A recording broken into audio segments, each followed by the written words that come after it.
이사야서의 말씀입니다. 우찌야 임금이 죽던 해에 나는 높이 솟아오른 어좌에 앉아 계시는 주님을 배웠는데 그분의 옷자락이 성전을 가득 채우고 있었다. 그분 위로는 사람들이 있는데 저마다 날개를 6씩 가지고 있었다. 그리고 그들은 서로 주고받으며 외쳤다. 거룩하시다, 거룩하시다, 거룩하시다, 만군의 주님. 온 땅에 그분의 영광이 가득하다. 그 외치는 소리에 문지방 바닥이 뒤흔들리고 성전은 연기로 가득 찼다. 나는 말하였다. 큰일 났구나. 나는 이제 망했다. 나는 입술이 더러운 사람이다.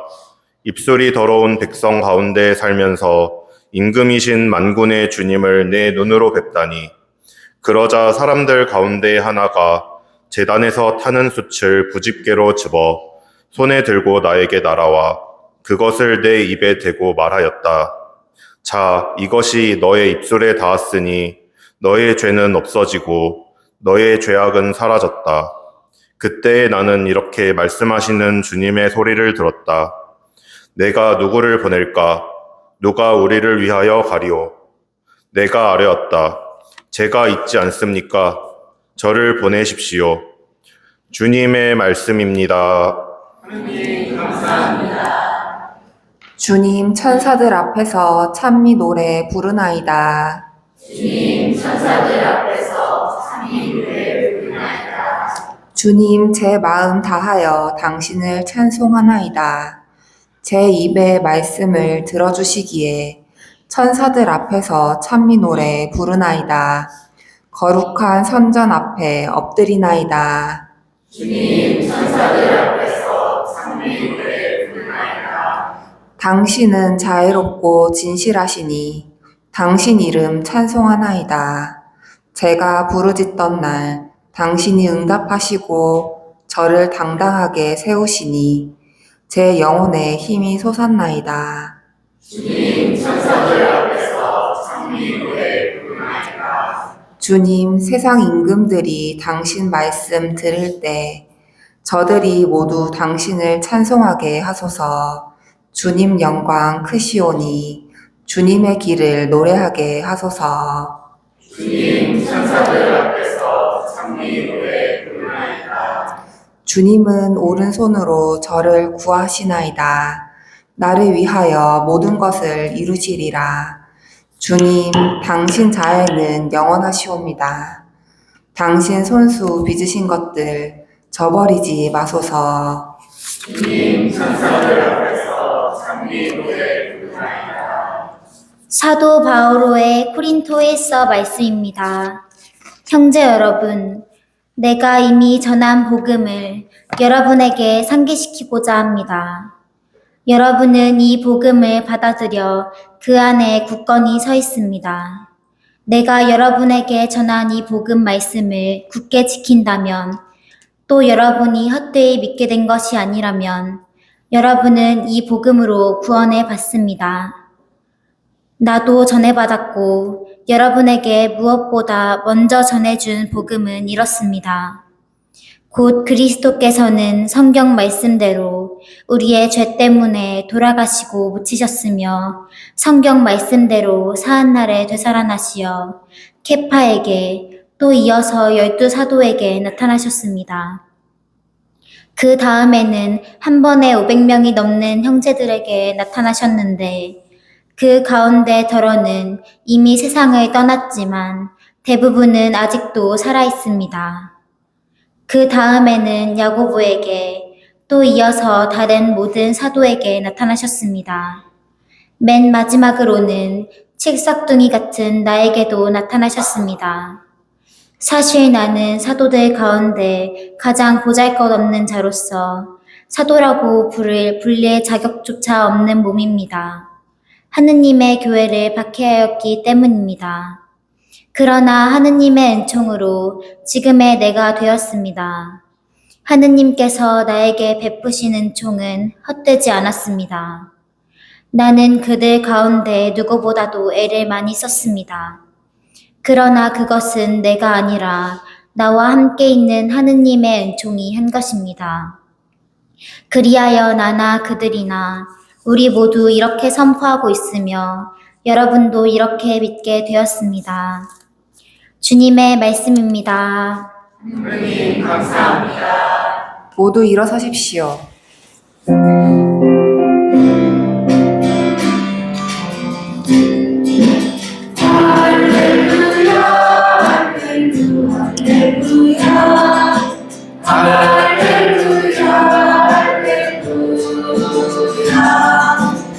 할렐루야 할렐루야 할렐루야 할렐루야. 주님이 말씀하신다. 나를 따라오너라. 내가 너희를 사람 낚는 어부로 만들리라.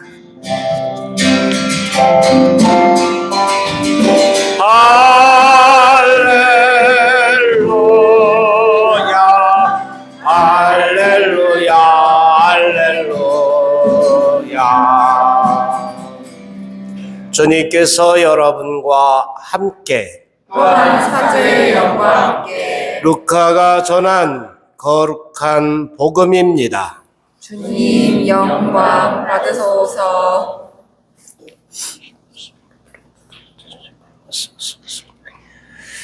예수님께서 겟네사렛 호숫가에 서 계시고 군중은 그분께 몰려들어 하느님의 말씀을 듣고 있을 때였다.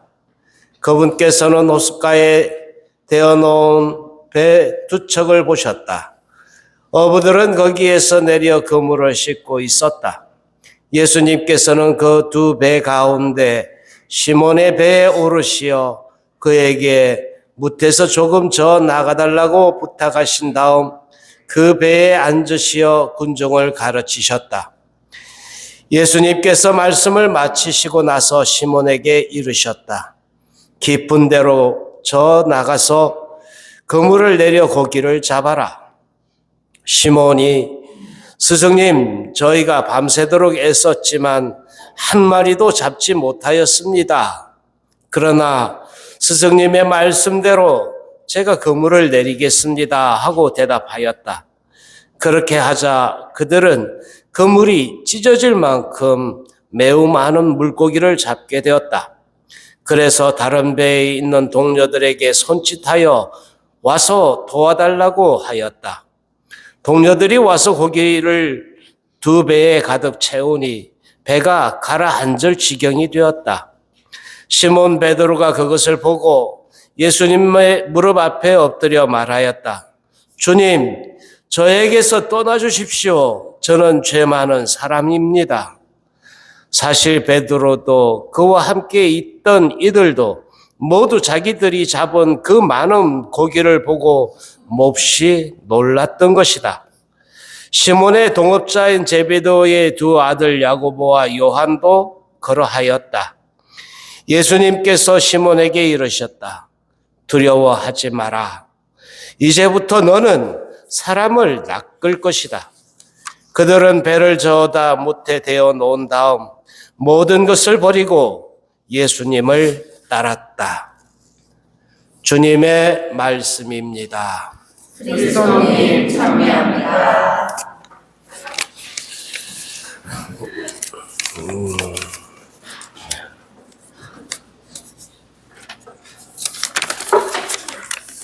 오늘도 추워요, 그죠? 네. 그런데도 목소리가 커서 엄청 힘납니다. 오늘 베드로 사도에게 깊은 데로 가서 그물을 쳐 고기를 잡으라고 하신 예수님의 말씀을 우리는 들었습니다. 베드로와 그의 동료들은 그의 그리스도의 말씀을 믿고 그물을 쳤습니다. 그대로 하였더니 과연 엄청나게 많은 고기가 걸려들었습니다. 깊은 데로 가서 그물을 쳐라. 오늘 우리에게 들려온 이 말씀을 우리는 감사하는 마음으로 이게 들어야 하겠습니다. 또 살아가면서 주님의 말씀에 신뢰를 가지고 또 우리의 행동을 행할 수 있기를 또 청해야 되겠습니다. 베드로는 밤새도록 자신들이 애썼는데도 불구하고 스승님의 말씀에 따라서 그물을 내리고 그리고 그 많은 고기를 잡는 것을 체험하고 두려웠습니다. 어떻게 이런 일이, 인간적인 그런 노력으로는 불가능한 일이 그 스승님의 말씀을 듣고 행함으로써 이루어졌다. 그래서 베드로는 이내 스승님이 아니라 이제 주님 이렇게 고백하게 됩니다. 스승님께서 그렇게 말씀하시니 그물을 내리겠습니다 라고 대답했지만 이에 대한 반응으로 주님 저에게서 떠나주십시오 주님이라고 고백을 하고 있어요. 그러면서 그 두려움 속에 저는 죄 많은 사람입니다. 감히 당신처럼 위대한 분을 곁에 있기가 두렵습니다 라고 이렇게 고백하고 있죠. 베드로는 자신의 모습이 주님 앞에서는 아무것도 아니라는 것을 고백하는 것입니다. 자신의 죄를 생각할 때 불결한 인간으로서 순결한 분을 감히 모실 수 없다고 생각해서 그래서 두려워했는지 모르겠습니다. 그러나 예수님은 그런 베드로에게 두려워하지 마라. 이제부터 너는 사람을 낚을 것이다. 고기잡이의 어부가 아니라 사람을 낚는 어부가 되게 하겠다라고 새로운 비전을 열어줍니다. 이 새로운 비전은 베드로의 삶을 변화시키고 운명을 바꾸죠. 우리들에게 주님은 이렇게 그냥 그렇게 평범하게 살고 있는 것으로 만족하지 않고 새로운 비전을 바라보고 그래서 우리의 삶에서 꿈을 실현할 수 있도록 우리를 초대하고 부르신다는 것을 놓쳐서는 안 됩니다. 우리가 늘 우리의 삶에서 주님이 말씀하시는 대로 그것을 실행할 때 놀라운 일은 우리들 안에서도 계속될 수 있겠습니다. 이것이 바로 말씀의 강생을 살아가는 삶이라고 볼 수가 있겠습니다. 한편 깊은 곳이라고 이야기하는 이곳, 이 깊은 곳이란 어떤 곳일까? 우리 삶에서 깊은 곳, 그것은 굉장히 위험이 도사릴 수도 있죠. 그러니까 깊은 곳에는 그만큼 많은 일들이 있을 수 있어요. 이 깊은 곳이라고 하는 그 말의 원뜻 파도스라고 하는 이제 용어인데 이 단어에는 사물의 깊은 곳, 뜻이 깊은 곳. 그러니까 주님의 말씀에 그 깊은 뜻 이런 뜻도 담겨 있다고 볼 수 있어요.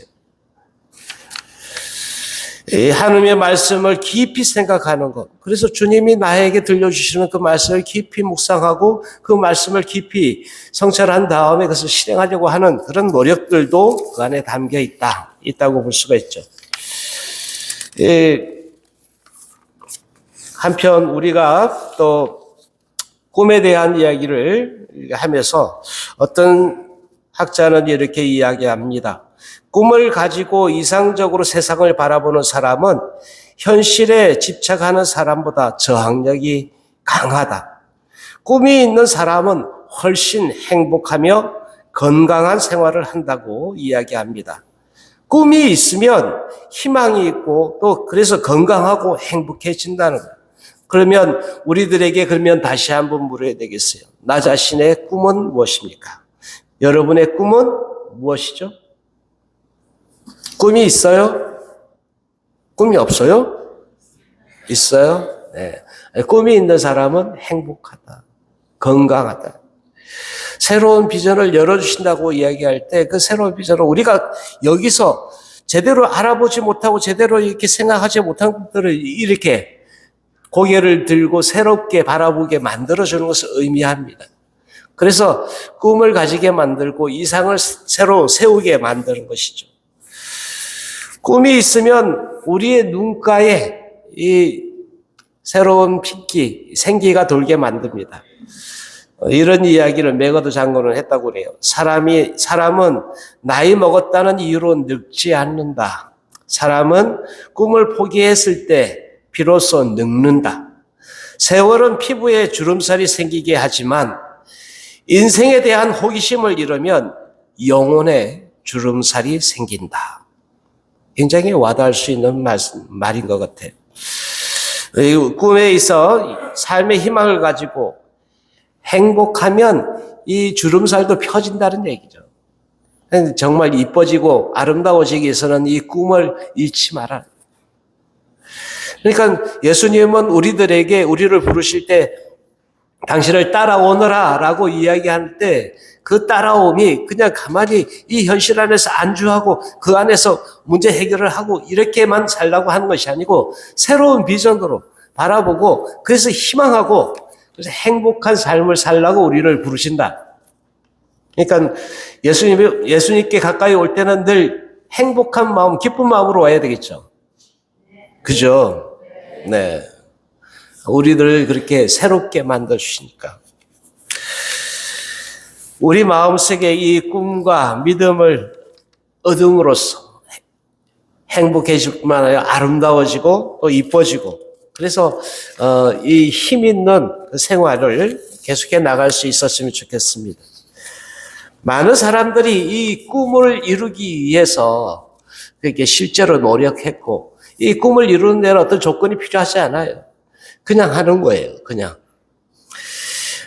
여러분들이 알만한 인물 가운데 마이크로소프트 회사를 차린 빌 게이트. 예, 이 사람도 그 사람들의 평판 이것 때문에 산지 않고 자신의 이 꿈 때문에 하고 또 그러면서 이제 거기에 연구하고 그 꿈을 현실화했다. 그래서 굉장히 많은 사람들에게도 그것을 자신의 있는 부분들을 나눌 수 있었다. 이런 이야기를 하고 있습니다. 우리는 어떤 사람이 되고 싶은가? 주님을 통해서 주님을 만남으로써 새로운 비전을 갖고 그래서 어떤 이상을 갖고 어떤 비전으로 살아갈 건가를 생각해 볼 수 있었으면 좋겠습니다. 깊은 데로 가서 라고 주님은 초대하고 있는데 그 깊은 곳이란 다른 곳이 아니라고 생각해요. 우리의 그 꿈, 새로운 비전 이것을 열 수 있는 곳이 아닌가. 그래서 그것이 실현되는 곳. 더 많은 것들을 정말 배가 가라앉을 지경으로 그 많은 것들을 수확할 수 있는 그곳이 바로 깊은 곳이 아니겠는가. 그래서 주님 말씀을 곰곰이 생각하고 더 깊은 뜻을 찾아내고 그래서 우리의 시야를 이렇게 열어나가는 그런 작업들을 계속해 나갈 수 있었으면 좋겠습니다. 내가 내일 미래를 만들어가는 것은 지금 새로운 꿈을 꾸기 시작할 때 새로운 미래도 우리들에게 열려 있을 수 있지 않을까 생각합니다. 오늘 미사를 보고 나면서도 주님께서 우리를 초대하고 있는 그 새로운 비전으로 우리를 이끌어 주시기를 청하면서 또 우리도 그 안에서 새로운 희망을 그래서 행복을 찾아가는 우리이기를 기원합니다. 아멘.